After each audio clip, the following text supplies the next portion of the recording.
Hello guys, இப்போ நம்ம என்ன ஸ்டிச் பண்ணிட்டு இருக்கோம்னு பார்த்தீங்கன்னா நர்சிங் ஸ்டாஃப் கோட் தான் வந்து ஸ்டிச் பண்ணிட்டு இருக்கோம். இப்போ நான் கையில் வச்சிருக்க பீஸ் என்னன்னு பார்த்தீங்கன்னா இது வந்து யோக் பார்ட் அப்படின்னு சொல்லுவாங்க. அதாவது நம்ம ஷர்ட்டுக்குலாம் வந்து பேக் சைடில் வந்து எக்ஸ்ட்ரா ஒரு பீஸ் வந்து ஸ்டிச் பண்ணியிருப்பாங்க இல்லையா, அதுதான் வந்து இது வந்து எப்படி ஸ்டிச் பண்ணுறதுன்னு பார்க்கலாமா. இதில் வந்து எப்போவுமே யோக் பார்ட்டுக்கு வந்து 2 ஃபேப்ரிக்காக தான் வந்து எப்போவுமே கட் பண்ணுவாங்க. அப்போ தான் கொஞ்சம் ஸ்ட்ராங்காக இருக்கணும்னு சொல்லி 2 ஃபேப்ரிக்காக வந்து கட் பண்ணுவாங்க. இந்த 2 ஃபேப்ரிக்கும் நீங்கள் இந்த மாதிரி ஒன்றா வச்சு ஸ்டிச் பண்ணக்கூடாது. ஏன்னா அது வந்து பிசுறு உள்ளே போகிற மாதிரி நம்ம ஸ்டிச் பண்ணால் தான் வந்து பார்க்க நல்லாயிருக்கும். அதனால் ஒரு பீஸை மேலேயும் இன்னொரு பீஸை வந்து அடியிலையும் வச்சுட்டு ராங் சைடு ரைட் சைடு வந்து மார்க் பண்ணிக்கோங்க. ஓகேவா? மார்க் பண்ணிவிட்டு ராங் சைடு வந்து மேலே பார்த்த மாதிரி இருக்கணும். ஓகேவா? இங்கே பாருங்கள், ராங் சைடு மேலே பார்த்த மாதிரி இருக்கணும். குட் சைடு வந்து அந்த ஃபேப்ரிக் மேலே இருக்கணும். வச்சு ஸ்டிச்சஸ் போடுங்க. ஒரு 1/2 இன்ச்சுக்கு வந்து ஸ்டிச் போடுங்க.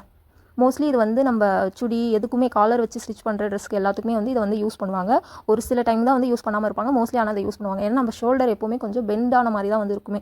அதனால் இந்த தனியாக அந்த யோக் பார்ட் வந்து நம்ம ஸ்டிச் பண்ணும்போது பேக்கில் பார்க்குற லுக் வந்து அந்த ட்ரெஸ் வந்து ஃப்ளாட்டாக நல்ல லுக்காக வந்து தெரியும். இல்லை அப்படின்னா கொஞ்சம் தூக்குனாப்பில் இருக்கும். அதுக்கு தான் வந்து இந்த யோக் பார்ட்டை வந்து கொடுத்து ஸ்டிச் பண்ணுறாங்க. இந்த மாதிரி ஸ்டிச் பண்ணால் அந்த பிசுரெல்லாம் உள்ளே போயிடும். இப்போ வந்து மேலே வந்து ஒரு படிமான தையல் வந்து போட்டு எடுத்துக்கோங்க. இந்த மாதிரி இன்னொரு ஸ்டிச் பக்கத்துலேயே வந்து போட்டுக்கோங்க.